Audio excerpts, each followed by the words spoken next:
치즈는요, 고농축된 유단백을 먹을 수 있는 음식이죠. 제가 다이어트 시에 가장 많이 추천드리는 거는 스트링 치즈라 그래서 요즘에 이제 하나씩 쌓여져 있어 나와서 이렇게 까서 먹게 나온 것들이 있는데, 얘가 상당히 좋은 게요, 보관이 편리하고 갖고 다닐 수도 있어요. 그래서 정말 갑작스럽게 배가 고플 때 정제된 탄수화물, 초콜릿 먹지 마시고 저는 무가당 두유하고 치즈 드시라고 말씀드리거든요. 이 치즈는요, 포만감을 상당히 많이 주고요. 우리가 씹잖아요. 스트링 치즈 같은 경우 상당히 쫄깃하거든요. 식감도 상당히 좋은데 이렇게 씹으면은 우리 뇌에서는 먹는 게 들어오고 있구나, 이렇게 만족을 하는 느낌을 받을 수가 있어요. 그런데 후루룩 먹는 유동식 이런 것들은 뇌에서 만족감을 많이 못 주거든요. 그래서 이렇게 스트링 치즈는 갖고 다니면서 편리하게 먹을 수 있는 다이어트 음식이다 라고 저는 말씀을 드려요.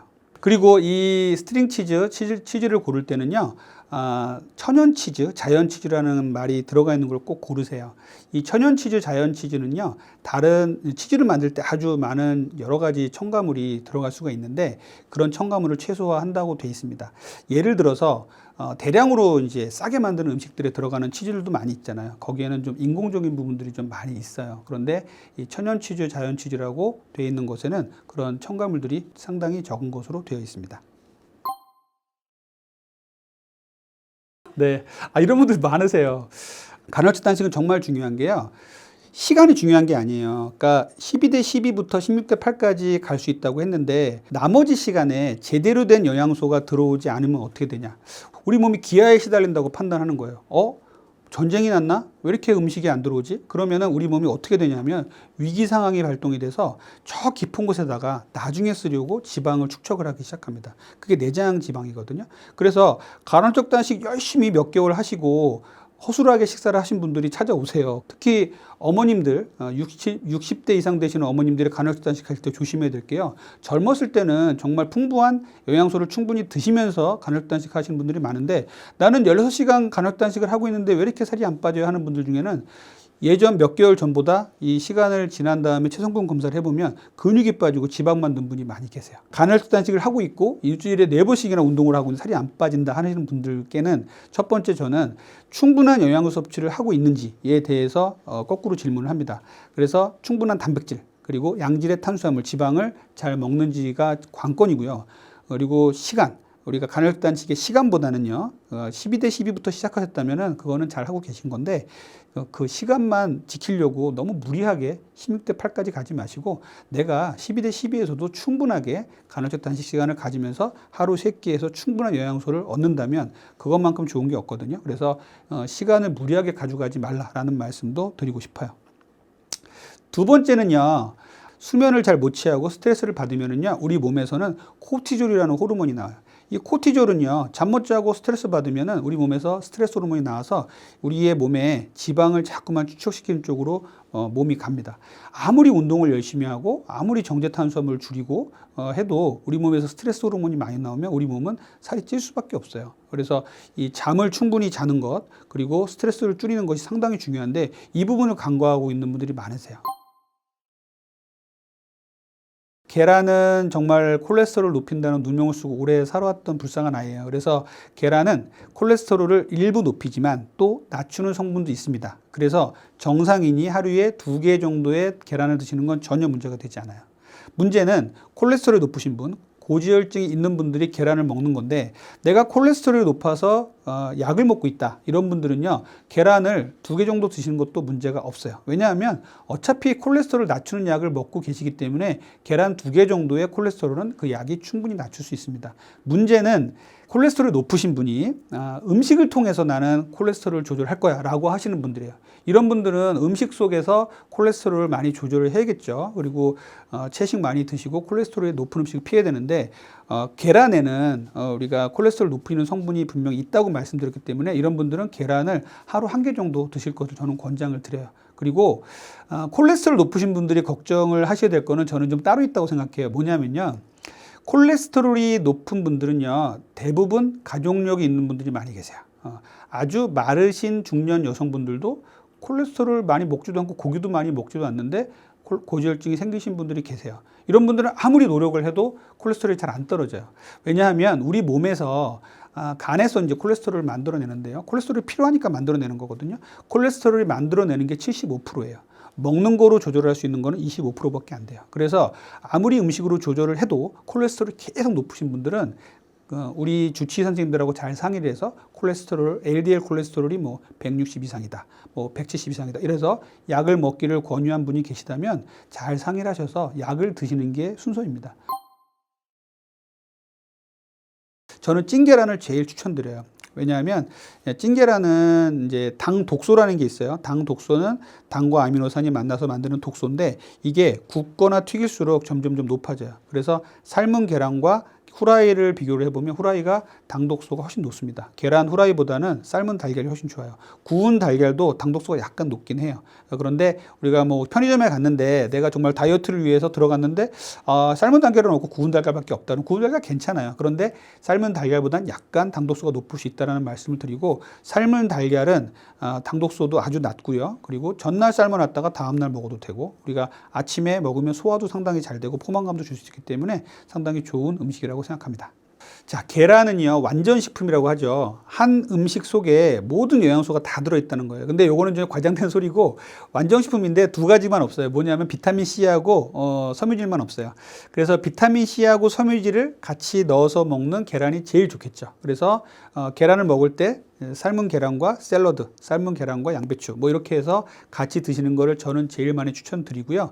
계란을 만약에 오믈렛 같은 거로 요리를 한다 그러면 그 안에다가 당근이나 여러 가지 야채, 파프리카 같은 걸 넣어서 같이 요리해서 드시는 걸 제일 추천을 드려요. 그래서 계란과 함께 야채, 그리고 풍부한 섬유질을 많이 드시는 게 제일 좋습니다.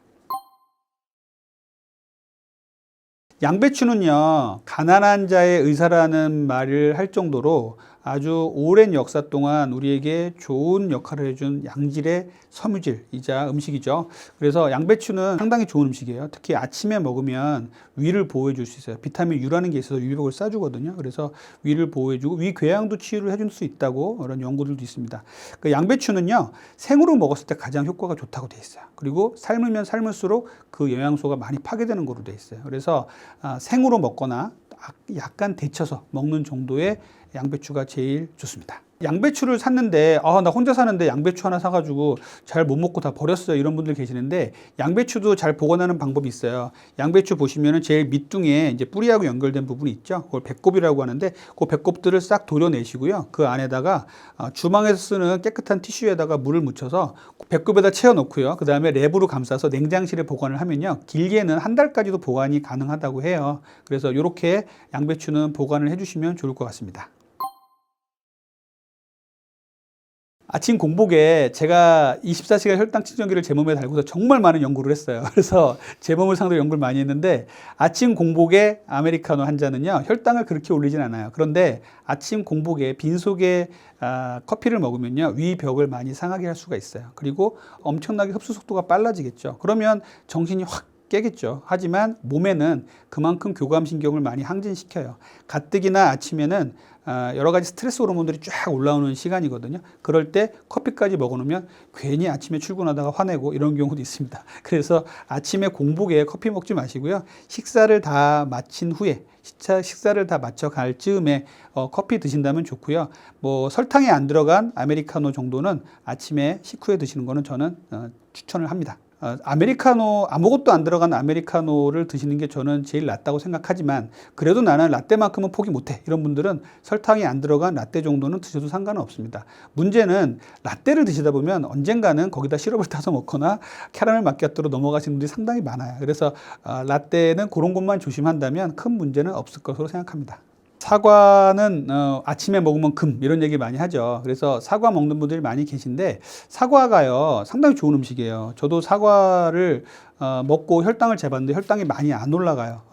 그런데 사과가 이제 과일이잖아요. 근데 사과를 또 너무 많이 드시게 되면은 이제 과당이라는 것들이 우리 몸에 쌓이다 보면 여러 가지 또 문제를 일으키는 경우도 일부 있어요. 그리고 최근에는 사과도, 꿀사과들, 단사과들이 너무 많이 나와서 이 당도가 너무 많이 높아졌기 때문에 일부에서는 혈당을 약간 높일 수 있어요. 그래서 아침에 사과 하나 정도는 괜찮습니다. 사과를 드실 때 혈당이 좀 걱정된다 이런 분들은요, 사과에다가요, 무가당 땅콩 버터나 그리고 무가당 그릭 요거트 같은 걸 같이 묻혀서 같이 찍어서 드실 것을 권장을 드려요. 이렇게 되면요, 혈당이 조금 더 천천히 올라요.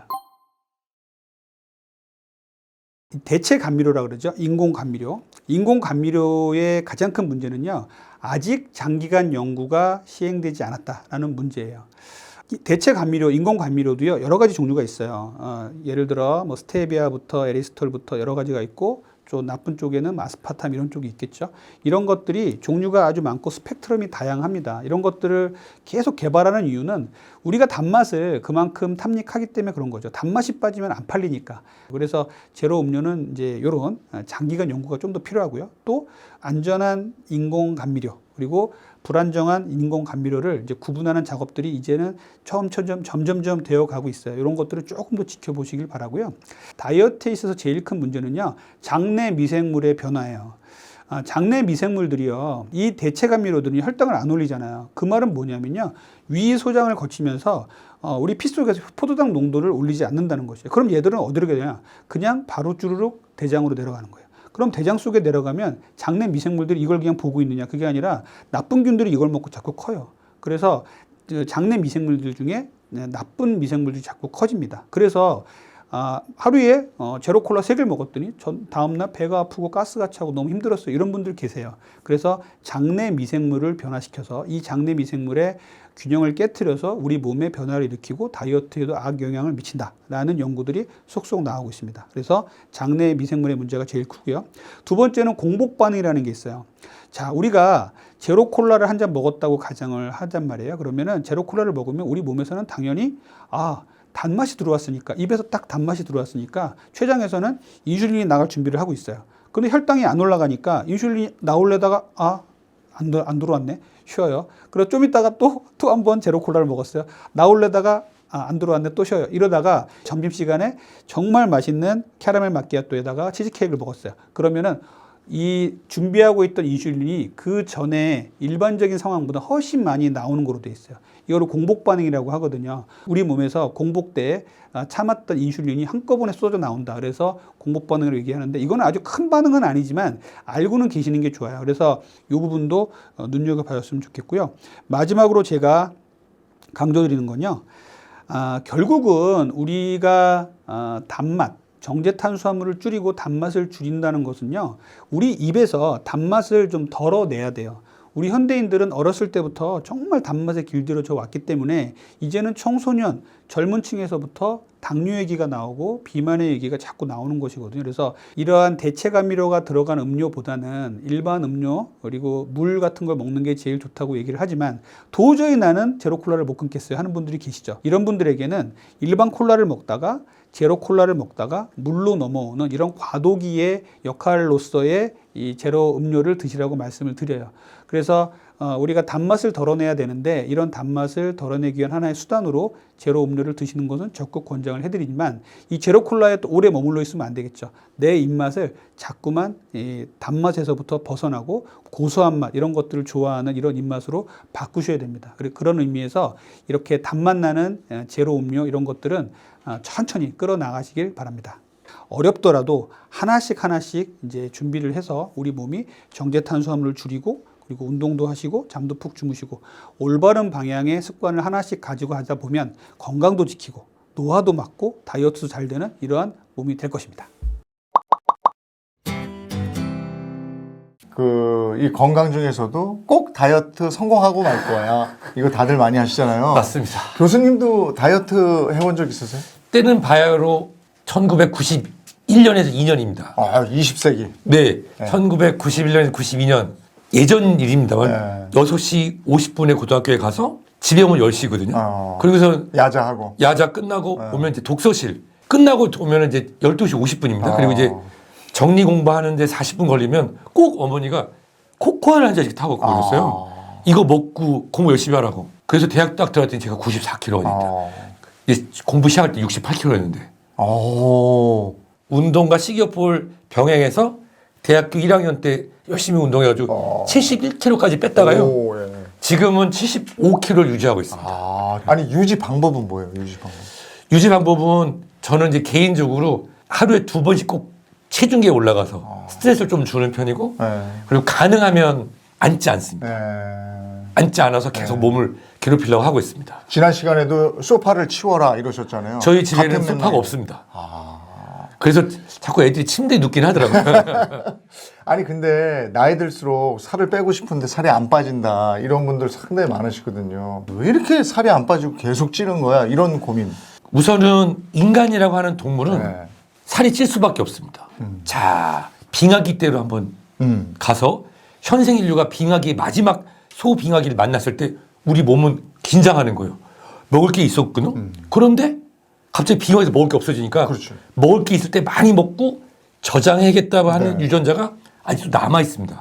그렇기 때문에 나이가 들면서 소화 능력이 떨어지면은 조금 더 살을 찌우는 몸으로 우리 몸은 기억하고 지방을 저장하려고 하는 기본적으로 호모 오베티쿠스, 이건 제가 그냥 만든 건데요.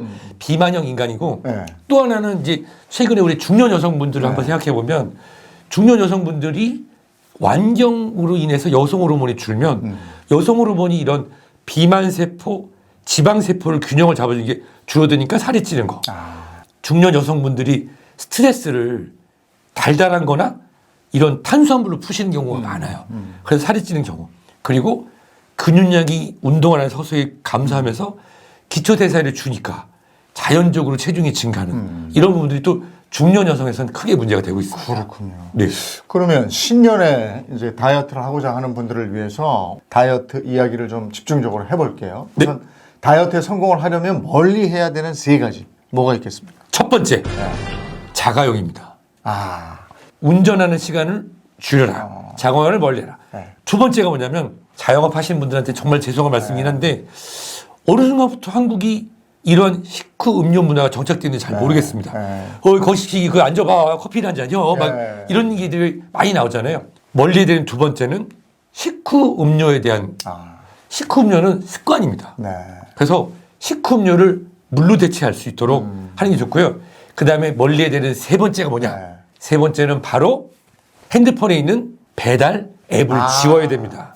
배달 음식. 저 같은 경우는 물론 이 배달 그 비용이 비싼 것도 있지만 그거 아시죠? 편리함이 사람을 살찌게 만들고 맞아요. 죄책감 없이 계속 하다 보면 지출도 늘지만 편하게 해서 보잖아요. 근데 주문하는 수고와 찾아가는 수고와 들고 오는 수고가 있으면 그러다 보면 자연스럽게 음식 섭취량이 줍니다. 네.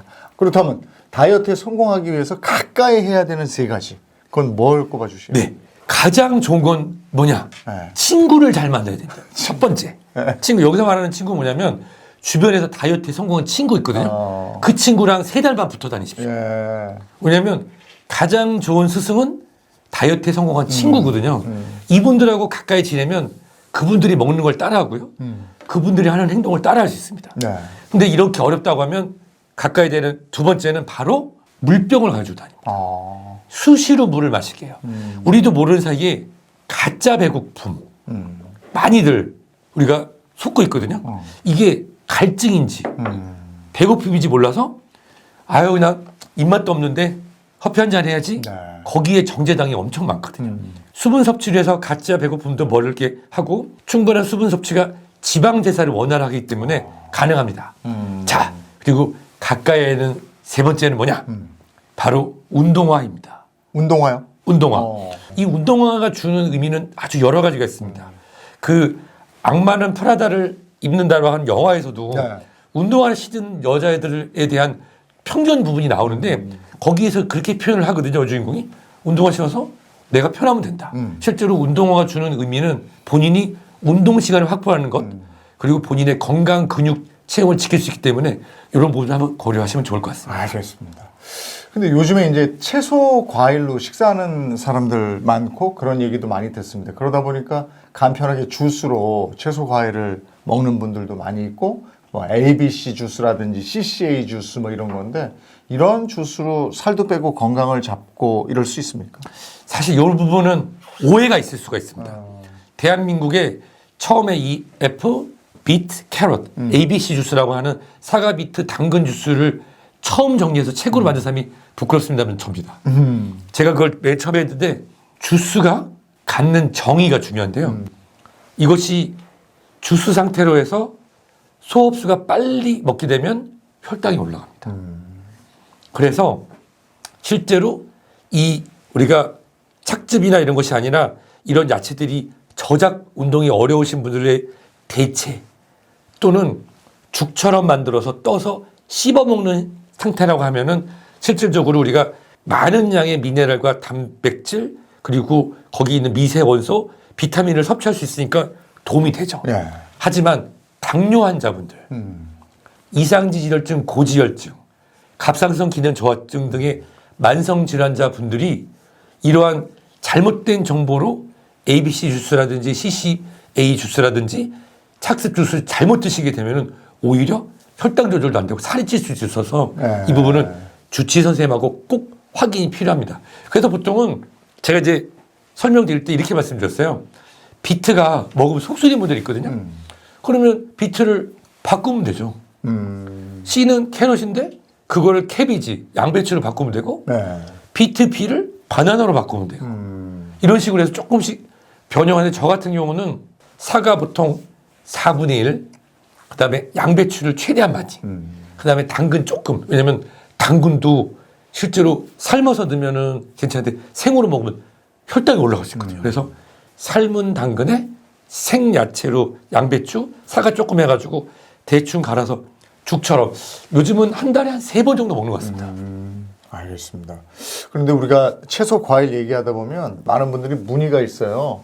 공통적인 질문이 몇 가지가 있어서 저희가 좀 정리를 해서 대신 한번 여쭤보겠습니다. 먼저 당뇨가 있는데 네. 과일을 먹어도 되나요? 이러셨어요. 정답은 드셔도 됩니다. O입니다. 네. 그런데 당뇨가 있는 분들은 과일의 섭취 양을 조절하는 게 중요합니다. 예를 들어 볼까요? 사과를 드시는데 당뇨가 없는 분이라면 하루에 한두 개 정도 드셔도 상관없죠. 하지만 당뇨가 있는 경우라고 하면 사과를 반 개, 껍질째, 껍질째. 식사 전에. 그런데 예를 들어서 저는 수박을 먹고 싶습니다. 그러면 수박은 당지수 GI라는 게 높은 편이거든요. 그래서 그런 것들은 식전 과일로 한 조각 정도는 괜찮지만 식후 과일로 드시게 되면은 식후 혈당이 급격히 올리 있어서 피하는 게 좋습니다. 즉 즐기실 수 있지만 본인의 혈당에 맞춰서 양을 조절해서 언제 식전에 드시는 거는 괜찮습니다. 자, 다음은 고혈압이 있는데 과일을 먹어도 되나요? 정답은 O입니다. 사실은 이 과일이라고 하는 표현을 제가 쓰는데 껍질채라는 표현을 씁니다. 이 과일의 과육, 즉 갈아먹는 게 아니라 과육체, 씹어먹는 경우라고 하면은 혈당도 천천히 올리지만 그 안에 칼륨, K가 풍부하게 들어있거든요. 이런 칼륨 등의 섭취 등이 신장에서의 나트륨 배설을 도와주고 또 실제로 혈관 건강을 지켜주는 데 도움이 되기 때문에 사과를 뭐 하루에 5개씩 먹고 꽃감을 앉은 자리에서 3개씩 까먹고 그러시면 안 되고요. 본인의 혈압의 조절 범위 내에서 섭취량은 드실 수 있습니다. 칼륨 부분 지금 잠깐 언급해 주셨는데 채소 과일의 칼륨이 신장에 부담을 줄 수 있다. 이 질문도 들어와 있는데요. 맞습니다. 자, 당신께서 고혈압 환자예요. 그리고 당뇨병성 신장 질환 2기로 콩팥 기능이 떨어져 있는데 주변에서 아이고 김 사장 녹즙이 그렇게 좋대 그래가지고 녹즙을 갈아가지고 마시면 이 녹즙 안에 들어있는 녹색 녹황색 체조 안에 있는 칼륨이 급격하게 혈중 농도가 올라갑니다. 그러면 심장 박동에 무리가 가면서 심한 경우에는 심장마비도 올 수 있고요. 또 콩팥에 과도한 칼륨이 몰리면서 신장에서의 이런 필터레이션, 여과 기능에 문제가 생길 수 있기 때문에 씹어 드셔야지 이거를 과다한 섭취를 하는 경우에는 심장의 박동에 이상이 올 수 있어서 주의가 필요합니다. 알겠습니다. 당근 얘기입니다. 당근은 익혀서 먹는 것이 좋은가요? 생으로 먹는 것이 좋은가요? 이러셨네요. 저는 당뇨 환자분들 같은 경우는 당근을 살짝 익혀서 드시는 게 좋습니다. 그 이유는 이게 살짝 익힌 경우에는 소화흡수도 좋을 뿐만 아니라 당이 서서히 올라갑니다. 그런데 이거를 날로 먹잖아요. 그럼 오히려 더 당이 빨리 올라갑니다. 그리고 생으로 먹는 게 좋은 이유는 섬유소가 많이 들어있으니까. 그래서 저는 당뇨 환자분들은 가볍게 쪄서 적당량 드시면 좋고요. 일반인 같은 경우는 생으로 드시는 게 좋습니다. 단 쌈장에 찍어 먹는 건 반대입니다. 그냥. 예. 지금 쌈장 생각하셨죠? 쌈장은 안 됩니다. 네. 알겠습니다. 주스를 마시고 나니 설사 증상이 나타납니다. 중단해야 될까요? 네, 맞습니다. 중단하시는 게 맞고요. 그 이유로 뭐냐면 우리가 일반적으로 판매되는 주스, 네. 우리가 편의점이나 아니면 마트 등에서 하는 경우에는 다양한 인체 실험, 안정성을 다 거쳤기 때문에 그걸 드셔서 장내 삼투압 환경이 변이하는 경우는 거의 없습니다. 그런데 집에서 이런 주스를 만들어 드시는 분들이 욕심이 나요. 샐러리도 넣어볼까? 비트도 넣어볼까? 당근도 넣어볼까? 막 그러다 넣다 보면 실질적으로 농도가 올라가서 장내 삼투의 균형이 깨지는 경우도 많고 과도한 식이섬유 섭취함으로 인해서 장내에 가스가 생기거나 섭식장애가 발생할 수가 있습니다. 예. 그래서 본인이 집에서 만든 주스인데 설사를 한다 그러면 일단 중단하시고 하나씩 한번 빼보시면서 도전해 보시면 좋을 것 같습니다. 그렇군요. 그럼 이렇게 주스를 마신 다음에 일반식은 그대로 하는 건가요? 아니면 일반식 또 확 줄이나요? 핵심을 물어보셨어요. 네. 자, 저는 65세 넘어가시는 젊은 형님들, 누님들한테 이렇게 말씀드려요. 더 먹으려고 하지 말고 빼십시오. 왜냐하면 우리 몸에 대사가 느려지기 때문에 40대, 50대 젊었을 때 먹던 습관보다 귤을 하나 먹었으면 반 개로 밥을 한 공기 먹었으면 3분의 2로 줄여야 되거든요. 네. 근데 이제 주스를 실제로 보면 65세 이상 형님, 누님들 같은 경우에 건강을 챙기기 위해서 부족한 비타민, 미네랄, 섬유소 이런 것들 채우기 위해서 이제 과채류로 드시는 분들이 있거든요. 그러면 거기에 칼로리가 있죠. 이러한 과채 주스에도 열량이 있기 때문에 그걸 드셨으면 식사량을 당연히 맞춰서 줄이셔야 됩니다. 네. 이 밖에도 일상생활에서 따라할 수 있는 살 빠지는 습관 뭐가 있겠습니까? 저는 우선은 아침에 눈 뜨면 몸에 기상의 의미로 미지근한 물을 마시는 거. 아침 식사 전에. 그리고 저는 이 다이어트에 있어서의 식사 습관 순서로 꼭 아침에 단백질 또는 야채, 채소를 먼저 먹고 그리고 본식으로 진행할 수 있도록. 그리고 저희 애들은 아니 아빠 아는 사람 중에 혹시 사과 동장 하는 사람 있어? 사과는 제가 떨어지지 않게끔 해가지고 사과는 꼭 일주일에 최소 3회에서 5회 정도 반개 이상씩 먹게끔 하고 있습니다. 네. 꼭 식사 전입니다. 아침에 꼭 단백질 섭취로 제일 좋은 거 8분 삶은 달걀을 제가 미리 좀 삶아놔서 이제 고등학생, 중학생 이제 들고 가거나 아니면 먹고. 근데 좀 여유가 있을 때는 제가 이제 저온으로 해서 이지 커버라고 2분 동안만 살짝 한 다음에 뚜껑을 닫아 놓으면 위에가 하얗게 덮치거든요. 노른자 살아있고 그거를 애들한테 먹입니다. 셀코TV 탐나는 일상, 오늘은 건강도 찾고 날씬해지는 비법을 순천해안대학교 서울병원 가정의학과 유병욱 교수님과 얘기 나눠봤습니다. 오늘 함께해 주셔서 고맙습니다. 네, 감사합니다. 안녕하세요. 셀코TV 시청자 여러분. 저는 예재유 의원 대표원장 이원결입니다.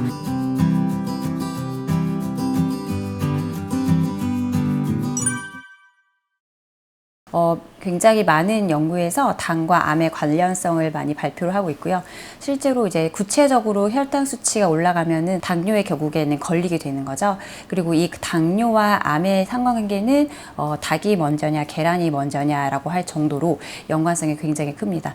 그래서 당뇨에 걸리신 분들이 사실 전체 인구 중에서 약 7, 8%가 당뇨에 걸렸다라고 보고가 되어 있고요. 그 분들 중에서 상당수가 각종 암의 노출에 연관이 되어 있다고 볼 수 있으며 이 원인은 많은 연구에서 나왔지만 인체 내 혈액 속에 만성적으로 고혈당증 또는 고인슐린 혈증 만성적인 염증 상태가 지속이 되면은 각종 암의 발병률이 올라가더라라고 하는 연구 결과 많이 있고요. 그리고 또 암에 걸린 분들 다수에서도 당뇨에 걸리더라 이런 연구도 많이 있습니다. 네. 제일 쉽게 접할 수 있는 당류는 사실 음료수라고 생각을 하거든요.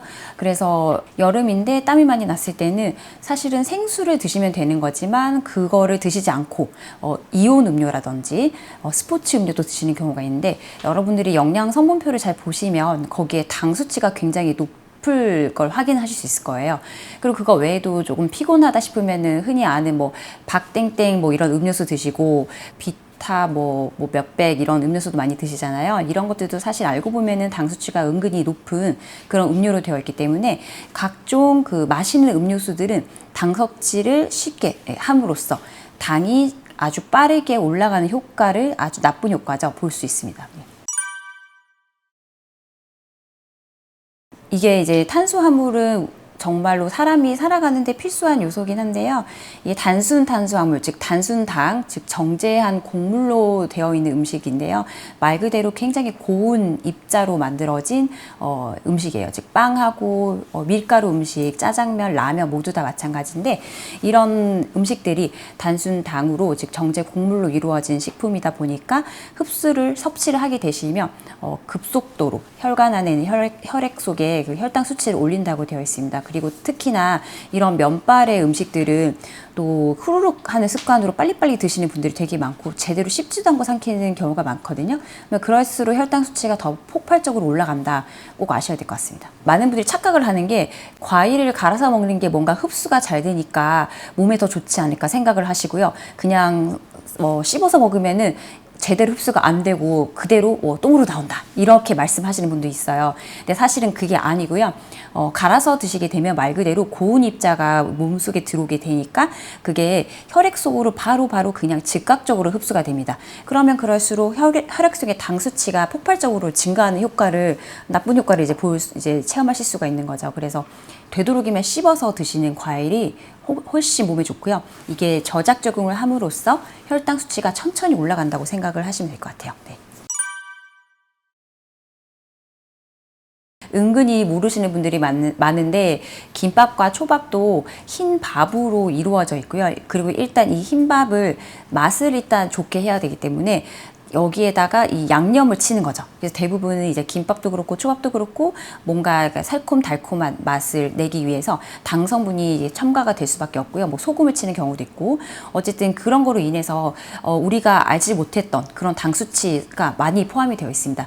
그렇기 때문에 김밥과 초밥 같은 음식도 즐겨서 드시는 분이라면은 좀 자제를 하셔야 될 것 같습니다. 죽도 마찬가지입니다. 이제 죽 같은 경우는 사실은 아픈 환자분들을 위해서 먹는 식사가 죽이라고 생각을 하셔야 되고요. 내가 굳이 뭐 소화 능력이 떨어지지도 않고 이빨이 성치 않은 그런 상태가 아니라면 죽을 챙겨서 드실 이유가 없습니다. 왜냐하면 죽 자체도 그냥 여러분 드셔보셨겠지만 씹을 필요가 없이 그냥 바로바로 삼키면 되는 거거든요. 그래서 애기들처럼 이빨이 나지 않은 애기들이야 당연히 그렇게 죽이나 이유식을 먹는 거지 다 큰 성인이 이빨도 멀쩡히 계신 분들이 죽을 드실 필요가 없는 겁니다. 그리고 드시게 되면은 혈당 수치가 그냥 일반 씹어서 드시는 현미밥보다 아니면 흰밥보다 오히려 훨씬 더 많이 올라가는 효과를 느끼실 수 있을 거예요. 네. 당 수치가 잠을 못 잘 경우에 올라간다고 되어 있고요. 또 반대로 잠을 너무 많이 자도 당 수치가 올라간다고 되어 있습니다. 그래서 이걸로 인해서 인슐린 저항성이 올라간다라는 보고가 있는데요. 이 잠을 말 그대로 7시간 미만 또는 7시간을 초과해서 많은 잠을 주무시는 분들은 결국엔 인슐린 저항성이 올라가다 보니까 당뇨 발병률까지 연결이 되더라 이런 연구가 있고요. 그래서 이 수면 같은 경우는 굉장히 중요한 거라고 생각을 하시면 좋을 것 같고 질이 높은 수면 시간이 굉장히 중요한 당 수치를 유지하는 데 중요한 습관인 것 같습니다. 밝은 데서 자는 것도 이게 이제 잠을 자는데 뭔가 어두운 환경에서 자는 게 아니고 불을 켜놓고 자는 습관의 경우에도 혈당 수치를 올린다고 되어 있거든요. 이것도 의외로 생각을 하실 수 있겠지만 실제로 이런 연구가 나온 바가 있습니다. 그래서 잠을 잘 자는 거는 어쨌든 어두운 환경 안에서 내 뇌가 빛을 인지하지 않는 상태에서 푹 잠을 잘 자는 것이 혈당 관리를 잘 하는 지름길이다 아시면 좋을 것 같아요. 의외로 많은 분들이 모르는 습관 중에 하나인데요. 양치질을 제대로 깨끗이 잘 하시면 당뇨 발병률이 8%까지 내려간다라는 연구가 실제로 국내에서 나온 적이 있습니다. 그래서 양치질을 잘 할 경우에는 입안에 구내염이라든지 치주 질환이 발생하는 것을 막아주고 이걸로 인해서 염증 작용이죠. 만성 염증화를 막아줌으로써 인해서 당 수치가 조절이 되더라. 양치를 제대로 안 하시는 분들은 그래서 치주염이나 치주 질환이 많이 걸리게 되고 그로 인해서 이 잇몸 속에 상처를 통해서 피가 나는 거잖아요. 거기를 통해서 세균이 감염된다든지 이 세균이 몸을 타고 피를 타고 흘러가서 그다음에 췌장, 장기에까지 나쁜 영향을 끼치더라. 그래서 결국에는 당뇨까지 발생할 수 있다. 이런 연구가 있기 때문에 양치질을 잘하는 것이 의외로 내 몸의 혈당 수치를 지키는 습관인 것 같습니다. 네. 그렇죠. 당연합니다. 이게 양치질을 잘하는 것 자체가 기본적인 위생 상태를 잘 지키는 게 되겠고, 내 몸 안에 만성 염증을 막는 좋은 방법 중에 하나가 되잖아요. 그래서 그거랑 더불어서 잠을 잘 자는 거 역시 사실 잠을 잘 자면은 각종 좋은 호르몬이 많이 나오는 거예요. 성장 호르몬도 그렇고 멜라토닌이란 그것도 마찬가지고 다 면역력과 관련되어 있는 호르몬이기 때문에 이것들이 잘 분비가 제대로 되고 하면 내 몸 상태가 최적화되는 거죠. 면역력이 좋아지기 때문에 돌연변이 세포가 태어나지 않도록 그런 환경을 조성을 하는 거라서 결국에는 근본적으로 암 발생도 막을 수 있지 않을까 이런 생각을 해보면 될 것 같아요. 암 같은 경우는 암세포는 워낙에 그 암세포 자체의 에너지원이 포도당이다 보니까요. 이 포도당을 일반 세포보다 18배 이상 그냥 흡수를 해야지 살아남을 수 있습니다. 그래서 암세포는 당을 너무 좋아하는 거죠. 그래서 내가 암 환자가 아니라면 상관이 없는데 나도 모르게 암세포가 태어날 그런 나쁜 씨앗이 몸 속에 있는 것도 모르고 달달한 음식을 너무 즐겨서 드시는 분들이라면 암세포가 폭발적으로 증가할 수 있는 기회를 주는 겁니다. 이거와 연관을 해서 살이 찌는 행동, 그것도 사실 당과 또 비슷한 거긴 한데 이제 많은 분들이 설탕과 탄수화물이 다른 거라고 생각하시더라고요. 근데 탄수화물도 자체는 몸속에 들어오면 이것도 똑같이 당 수치랑 연관이 되는 겁니다. 예를 들어서 밀가루 음식들이죠. 정제된 가공류로 만들어진 그런 음식들은 다 피하시는 게 좋을 것 같습니다. 그리고 이제 국제암연구소에서 이제 엄연히 발암물질로 등록이 되어 있는 가공육이라든지 이 가공육 같은 경우에는 향미 증진제, 보존제, 그다음에 각종 방부제를 비롯해서 많은 나쁜 성분들, 첨가물들이 들어 있습니다. 그래서 가공육 자체가 발암물질이라고 1군 발암물질로 등록이 되어 있는 거죠. 당연히 암이 좋아하는 음식이라고 생각을 하시면 될 것 같고 통조림도 마찬가지입니다. 이런 것들이 가공이 돼서 오랫동안 보존이 가능한 식품들은 모두 암이 좋아하는 식품이다 생각을 하셔야 될 것 같아요. 이제 그분들은 되게 극단적인 거거든요. 사실은 우리가 항상 얘기할 때는 평균을 생각을 해야지 이 표준 편차라는 게 있잖아요. 근데 이 각각 위와 아래 하위 0.1%의 분들을 가지고 논하시면은 제가 사실은 이제 할 말이 없는 거죠. 그렇게 따지시면 로또 당첨되는 사람은 뭐냐 이렇게 말할 정도이기 때문에 뭔 짓을 하셔도 나는 암에 안 걸리더라. 그분은 말 그대로 축복받은 유전자입니다. 그렇기 때문에 유전적 감수성 자체도 암에 걸리지 않게 그냥 타고난 체질이라고 보시면 되는 거라서 그런 분들을 보편화해서 획일적으로 판정을 하시면 안 되고요. 제가 말씀드리는 것들은 사실은 누구에게나 해당될 수 있는 아주 표준화된 방법이기 때문에 그런 거를 벗어나서 얘기를 해보자고 말씀을 하시면 사실은 제가 할 말이 없는 그런 수준이라고 생각하시면 될 것 같아요. 네. 도대체 이제 무엇을 골라서 먹어야 되는 건지 너는 도대체 뭘 먹고 사냐 한번 예시를 들어봐라 이렇게 말씀을 하시는 분들도 있는데요. 이제 저도 똑같은 사람이다 보니까 제가 말은 그렇게 해도 먹고 싶으면 일단은 저는 먹거든요. 그렇지만 대신에 조금 먹는 거죠. 그래서 여러분들도 이게 아까도 말씀드렸지만 발암물질이라고 등록된 가공육이라고 하더라도 그게 아예 먹지 마라 이 소리가 아니고요. 노출량에 비례해서 나쁜 현상이 발생을 하기 때문에 그거를 최대한 줄이자 이런 생각으로 하셔야지 막연하게 그걸 아예 끝낼 수는 절대 없습니다. 단칼에 잘라낼 수는 없고요. 예를 들어서 자외선 같은 경우도 발암물질이거든요. 근데 이 자외선은 우리가 피해서 살 수는 없는 노릇이니까 마찬가지거든요. 모자를 쓴다든지 이런 식으로 피해 보는 거지. 적절한 자외선의 그 노출은 또 오히려 몸에 좋을 수도 있고. 근데 어쨌든 이런 거를 좀 고려해서 생각을 해보시면 나쁜 음식이라고 아예 끊어내는 건 힘드실 수 있으니까 당연히 조금씩 줄여나가는 방향으로 조절을 하시면 좋을 것 같습니다. 네. 저 같은 경우는 보통 음료수 자체를 좋아하지 않는데요. 그 중에서 제일 안 좋아하는 음료가 하나가 이제 콜라거든요. 콜라 같은 경우는 너무 많은 전 세계에서 사랑받는 음료수긴 한데 저는 그래서 콜라를 먹을 때는 그냥 콜라 대신에 사이다를 이제 먹는 쪽으로 합니다. 왜냐하면 콜라 자체에는 카라멜 색소가 들어있기 때문에 그래서 색깔이 그렇게 까맣게 나오는 건데요. 이 카라멜 색소는 인체 내에 들어왔을 때 DNA 돌연변이를 일으켜서 잠재적으로는 암 발병률까지 올릴 수 있다는 연구가 된 적이 있기 때문에 굳이 내가 같은 탄산음료를 먹는다면 똑같이 당에 들어있다면 그냥 색소가 없는 음료를 저는 먹는 편이고요. 제로 음료수 같은 경우는 물론 설탕보다는 낫다고 생각을 하고요. 바로 이제 인공 감미료나 대체당이라고 하죠. 그래서 천연 인공 감미료 같은 경우에도 천연 당일수록 효과라기보다는 일단 설탕 성분 자체가 없으니까 몸에는 그 단기적으로는 좋을 수 있습니다. 하지만 그것도 맛 자체는 설탕이 들어간 음료수랑 똑같다고 보시면 되거든요. 그렇기 때문에 그런 대체당을 이용한 제로 음료수들도 중독성을 충분히 일으킬 수 있기 때문에 그거를 먹는다고 해서 몸에 좋은 건 또 절대 아니겠고요. 오히려 그리고 대체당이 들어간 음료수를 많이 드실 경우에는 위장 장애를 또 일으킬 수 있다고 되어 있고 장내 세균총의 그 불균형을 일으킬 수 있어서 구역과 구토, 설사 이런 증상까지 유발할 수 있습니다. 그렇기 때문에 과도한 섭취는 당연히 삼가하셔야 될 것 같습니다.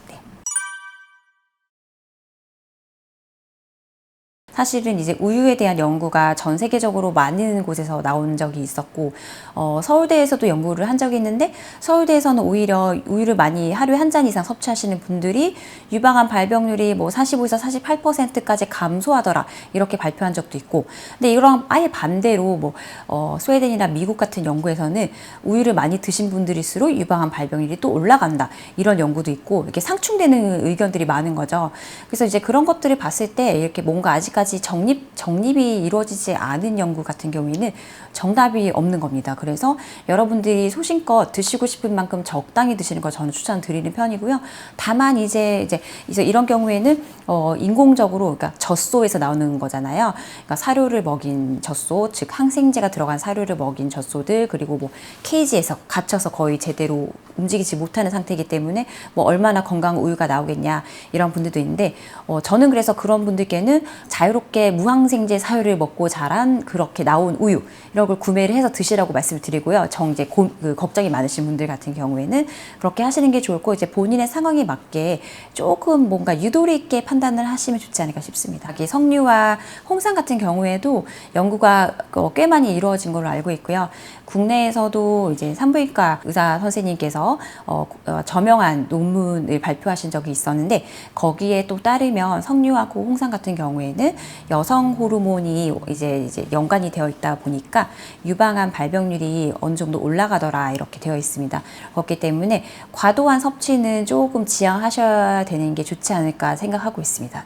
네, 그래서 사실 우리가 살면서 당이라고 하는 거는 절대로 없어서는 안 될 필수적인 에너지 원천이 되고 우리 뇌세포도 당이 없으면 살 수 없는 거잖아요. 그래서 당이라고 하면은 뭔가 배척하는 분위기가 또 요즘엔 또 되긴 하는데 사실 적정량은 필요하다고 보지만 한국인들의 밥상을 보면은 당 섭취가 일단 그냥 삼시세끼를 드시면 기본 하루 권장량을 다 초과하는 게 굉장히 많습니다. 하지만 이거를 모르고 많은 분들이 그 이상의 후식이나 디저트를 통해서 당 섭취를 더 많이 하고 있는 실정이고요.